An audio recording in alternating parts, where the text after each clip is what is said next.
Assalamualaikum warahmatullahi wabarakatuh. Perkenalkan, kami dari kelompok 3 kelas PTIKE angkatan 2023 dari Universitas Negeri Makassar.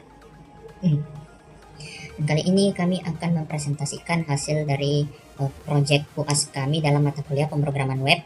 Nah, pada mata kuliah tersebut kami diampu oleh dosen dengan nama Bapak Muhammad Supriyadi, SPD MPD. Kami ucapkan terima kasih kepada Bapak Muhammad Supriyadi karena telah memberikan kami kesempatan dan juga telah membimbing kami dalam mata kuliah tersebut. Nah, langsung saja saya akan menjelaskan ya bagian fitur-fitur pada website yang telah kami buat. Nah, sebelum itu saya ingin menyampaikan beberapa informasi penting yang mengenai website kami. Jadi website kami ini bernama Toko Cokocraft. Kenapa namanya Toko Cokocraft? Karena kami mensimulasikan untuk membuat sebuah website untuk menjual produk yang namanya Cokocraft. Nah, bisa dilihat pada menu home di sini terdapat slider ya, slider yang menampilkan beberapa gambar mengenai produk Cokocraft ini. Ya, kemudian di bawah slider terdapat informasi mengenai tentang tokonya dan juga informasi keunggulan dari produknya. Kemudian di bawahnya terdapat tampilan produk-produknya juga dalam bentuk slider box. Nah, kemudian di bawahnya terdapat menu form ya untuk para user ya, jika ada user yang ingin menyampaikan kritik ataupun saran kepada pemilik toko ataupun pemilik website tersebut. Kemudian pada bagian produk di sini ditampilkan juga beberapa produk yang kami simulasikan untuk dijual. Ada keterangan stoknya juga di sini, jumlah stoknya, kemudian ada keterangan harganya juga. Nah, kemudian pada bagian menu kontak di sini bisa dilihat ada kontak WhatsApp ya yang bisa diakses untuk jika kita ingin mengakses kontak WhatsApp-nya, kemudian jika kita ingin melihat alamat Instagram dari toko tersebut atau pemilik website tersebut. Kemudian ini alamat pemilik website tersebut juga atau pemilik tokonya. Selanjutnya saya akan mendemonstrasikan bagaimana cara melakukan transaksi ya pada website Toko Cokocraft yang kami buat ini. Di sini kalau misalkan kalian belum mendaftar sebagai user, kalian bisa mengklik sign up untuk mendaftar di sini. Kalian bisa mengisi form-form daftar pengguna. Jika kalian sudah mengisi semuanya, kalian tinggal klik save. Maka dari itu kalian sudah bisa sign in ataupun login. Nah, karena saya sudah pernah sign up atau mendaftar, jadi saya tidak perlu lagi untuk sign up. Jadi saya tinggal masukkan saja di sini username saya dan juga passwordnya. Oke, saya berhasil masuk ke webnya. Nah, di sini merupakan tampilan user ya untuk klien. Nah, di sini ada tampilan menu tambahan, ada menu pesanan, profile dan juga keranjang. Nah, kalau bagian profile di sini menampilkan informasi mengenai user atau klien yang masuk ya. Di sini kita juga bisa mengganti username jika klien ingin mengganti username baru ataupun password yang baru, kita bisa mengubahnya di sini. Kemudian di sini untuk menu pesanan ya, kalau misalkan kalian ingin melihat detail pesanan yang telah kalian lakukan. Kemudian ada rinciannya juga di sini, pada bagian rincian di sini dapat dilihat ada status barangnya telah diterima ataupun tidak. Kita bisa juga masukkan pesan di sini kalau misalkan kalian ingin masukkan pesan tambahan. Nah, sekarang saya akan mensimulasikan bagaimana cara melakukan transaksi ataupun membeli produk ya pada website Toko Cokocraft kami ini. Bagaimana kalau misalkan saya akan membeli bardak 90% ini. Nah, karena stoknya hanya tersisa 1 pieces, jadi saya hanya bisa membeli 1 ya. Pada itu saya tinggal tambahkan ke keranjang. Nah, ini pesanan telah ditambahkan. Nah, kita setelah menambahkan ke keranjang, kita diarahkan ke menu keranjang ya. Di sini kita bisa menghapus ya kalau misalkan user ingin menghapus atau membatalkan pesanan, dan juga kita bisa mengedit jika kita ingin menambahkan jumlah atau mengurangi jumlah pesanannya. Nah, di sini jika kita ingin menerima atau mengkonfirmasi pesanan, kita tinggal mengklik konfirmasi pesanan. Nah, di sini ada informasi mengenai pembayaran, alamat pembayarannya. Kita bisa mengakses alamat rekening yang ini jika ingin membayar produk yang ingin kita pesan, dan juga setelah membayarnya kita tinggal mengisi form tersebut. Nah, kita di sini bisa juga masukkan bukti pembayaran jika sudah melakukan pembayaran. Saya akan melakukan ini. Nah, terus kita tinggal klik kirim. Nah, pesanan sedang diproses. Oke, baik, sekarang saya akan mensimulasikan bagaimana jika kita ingin mengakses website tersebut sebagai seorang admin atau sebagai pemilik website tersebut. Nah, saya juga akan mendemonstrasikan bagaimana cara menerima registrasi pembayaran dari user yang telah melakukan pembelian dan juga pembayaran. Di sini saya akan login sebagai admin. Nah, kita sudah masuk pada tampilan web adminnya. Di sini admin Cokocraft bisa dilihat pada bagian sidebarnya ada beberapa menu, dan ada menu data pelanggan untuk melihat atau menampilkan beberapa data mengenai pelanggan yang pernah masuk ke website kita. Kemudian ada data coklat, dan ada data transaksi. Nah, seperti yang saya bilang tadi, saya akan mendemonstrasikan ya bagaimana cara mengubah status pembayaran dari seorang user. Kita bisa mengklik bagian rincian ya. Nah, karena kita sudah melihat ya di sini klien sudah melakukan pembayaran, maka kita juga bisa mengubah statusnya menjadi pembayaran telah diterima. Nah, berhasil diubah. Kita bisa kembali. Nah, pada menu tersebut kita bisa melihat juga ada beberapa di sini ada juga tempat untuk melihat kritik dan saran dari user ya. Ini ada Eki, user yang bernama Eki, dengan pesannya itu katanya coklatnya sangat mantap. Kita juga bisa menghapus ya beberapa kritikan ataupun saran yang masuk dari user. Nah, pada bagian menu data coklat ini kita bisa melakukan edit ya, edit pada produk-produk kita juga. Nah, tadi kan kami sudah mensimulasikan ya, jika kita klien yang telah membeli satu produk, nah kita melakukan pemilihan produk untuk produk yang ini. Karena tadi stoknya cuma satu, jadi pada saat kita membeli itu cuma satu yang bisa dibeli. Nah, maka dari itu statusnya di sini sudah habis. Maka sebagai admin kita bisa menambah stok produknya dengan cara seperti ini. Kita bisa menambah misalkan 6 atau 10 produk ya. Kemudian statusnya tersedia. Nah, klik submit. Nah, maka dengan begitu informasi mengenai bardak 90% tadi sudah stoknya sudah berubah menjadi 10 kembali dan juga statusnya sudah tersedia kembali. Nah, kita juga bisa menambahkan produk tambahan ya. Kalau misalkan kita ingin menambahkan produk di sini, kita bisa masukkan nama coklat, harga jual, harganya, stoknya di sini, masukkan deskripsi produk, kemudian statusnya. Dan kalau misalkan kita ingin menambahkan gambarnya, kita tinggal klik submit juga. Saya tidak mau menambahkan produk karena ini sudah terlalu banyak ya di sini. Dan juga produk-produk tersebut terbaca, kita taruh dalam database ya, database toko Cokocraft namanya di sini. Bisa dilihat di sini database-nya toko Cokocraft. Nah, ini merupakan tabel-tabelnya, ada beberapa tabel, ada tabel booking, coklat, keranjang, login, dan pesan.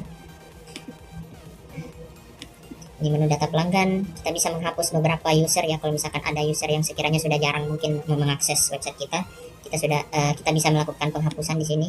Nah, ini Eki, saya ceritanya akan menghapusnya. Nah, akunnya berhasil dihapus. Nah, pada menu bagian dashboard di sini bisa dilihat ada beberapa tampilannya. Ada tampilan jumlah user atau pelanggan yang pernah daftar ke website kita. Ada jumlahnya 4, kemudian ada jumlah produknya, itu totalnya 7. Kemudian ada jumlah transaksi, ada beberapa kali transaksi di sini, totalnya itu 39, dan kemudian ada jumlah saran yang masuk. Nah, kita juga bisa melakukan perhitungan pendapatan berdasarkan penanggalannya, periodik penanggalan. Di sini saya akan melakukan penghitungan. Misalkan hari ini ada transaksi ya. Tadi ada transaksi dari user juga, klien user. Jadi kita kirim dalam periode tersebut untuk menghitung pendapatan. Dan bisa dilihat di sini jumlah pendapatan kita yaitu Rp50.000 dari produk yang telah kami jual tadi, yang telah admin jual tadi ya. Ya, mungkin itu saja penjelasan mengenai demo project website kami. Selanjutnya saya akan persilakan kepada teman kelompok saya untuk menjelaskan beberapa sintaks ataupun fungsi-fungsi tertentu atau penjelasan mengenai file-file tertentu pada project yang telah kami buat ini. Sekian, terima kasih. Baik, Assalamualaikum warahmatullahi wabarakatuh. Saya perkenalkan, nama saya Manu Faranagus. Sini saya akan menjelaskan file kontak PHP ini. Nah, file ini menyediakan form untuk pengguna mengirimkan kritik dan saran kepada toko. Di dalam form, pengguna dapat mengisi nama, nomor, telepon, email, dan pesan yang ingin disampaikan. Dan mengklik tombol kirim, data akan diproses dan disimpan ke dalam database melalui file proses PHP, yang dimana memungkinkan toko untuk menerima umpan balik dari pelanggan mereka. Selanjutnya, file detail PHP, yang dimana file ini menampilkan rincian spesifik dari produk coklat yang dipilih oleh pengguna. Ketika pengguna mengklik tombol pesan pada produk ini di halaman produk PHP, mereka akan diarahkan ke halaman ini. Di dalam file ini, informasi seperti gambar produk, nama, harga, dan deskripsi lengkap ditampilkan. Pengguna juga dapat memilih jumlah produk yang ingin dipesan dan melanjutkan ke proses pemesanan, yaitu proses PHP, yang dimana file proses ini bertanggung jawab untuk menangani berbagai proses yang terjadi dalam aplikasi, seperti mengelola pemesanan, mengupdate pemesanan, mengupdate data pengguna, dan menyimpan umpan balik. Selanjutnya, di sini pun ada terdapat file batal konfirmasi, yang dimana file ini digunakan untuk menangani situasi di mana pengguna ingin membatalkan konfirmasi pembayaran. Di dalam file ini biasanya terdapat logika untuk mengarahkan pengguna kembali ke halaman sebelumnya atau memberikan notifikasi bahwa konfirmasi pembayaran telah dibatalkan. Nah, selanjutnya produk PHP. Nah, di mana ini juga produk. File ini berfungsi untuk menampilkan daftar produk coklat yang tersedia di toko, di mana kode di dalamnya melakukan query ke database untuk mengambil semua data produk dari tabel coklat dan menampilkannya dalam format kartu. File keranjang PHP, di mana file ini bertugas untuk menampilkan isi keranjang belanja pengguna. Di dalamnya terdapat logika untuk memeriksa apakah produk yang ditambahkan ke keranjang. Jika tidak ada, pengguna akan diarahkan untuk melakukan pemesanan terlebih dahulu. Nah, ada pun file konfirmasi, yang dimana file ini digunakan untuk mengonfirmasi pemesanan oleh pengguna. Di dalamnya pengguna akan melihat informasi mengenai total yang harus dibayar dan diminta untuk mengupload bukti pembayaran. Terdapat form yang memungkinkan pengguna untuk memasukkan nama, alamat, nomor telepon mereka, serta mengupload file bukti pembayaran. Setelah pengisian form, data akan diproses dan disimpan ke dalam database. Adapun pesanan.php, yang dimana pesanan ini yang telah digunakan oleh pengguna. Nah, di sini pengguna dapat melihat status pemesanan mereka, termasuk kode booking, nama, alamat, tanggal telepon, total harga, dan status pembayaran. Mungkin itu saja yang saya dapat sampaikan. Saya kembalikan ke materi selanjutnya.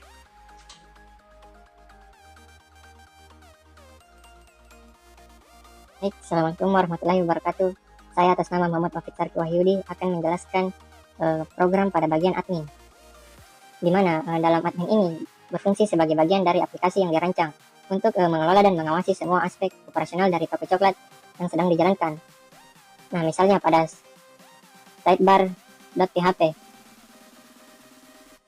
nah, di mana file ini berisi kode untuk sidebar navigasi yang muncul di halaman admin.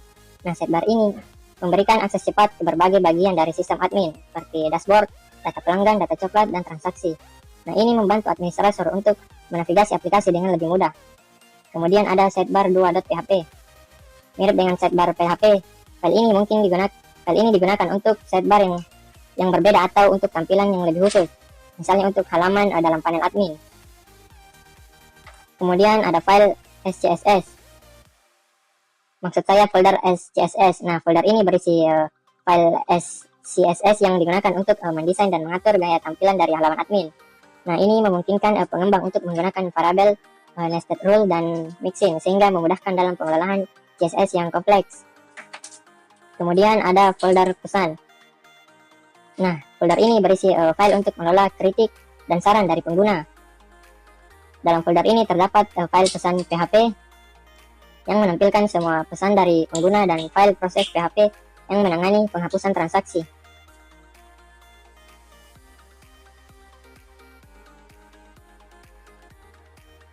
Kemudian ada folder transaksi. Nah, folder ini berisi file untuk mengelola data transaksi. Halaman dalam folder ini memungkinkan admin untuk melihat semua transaksi yang telah dilakukan, memantau status pembayaran, dan mengelola bukti pembayaran yang diunggah oleh pengguna. Kemudian ada folder vendor. Nah, folder ini berisi pustaka pihak ketiga yang digunakan dalam proyek seperti jQuery dan Bootstrap, yang penting untuk memberikan fungsionalitas dan desain responsif pada aplikasi. Nah, kemudian ada file pelanggan. Pada file ini, data-data dari pelanggan saat ingin melakukan login akan disimpan di sini. Kemudian ada folder coklat, di mana pada folder ini terdapat 4 file, yaitu coklat.php, edit.php, proses.php, dan tambah.php. Nah, pada file coklat.php akan menampilkan, misalnya kita sebagai admin ingin menampilkan gambar-gambar dari coklat tersebut. Kemudian ada edit untuk mengedit semua produk yang ingin kita jual. Dan juga ada pemrosesan dan penambahan jumlah stok.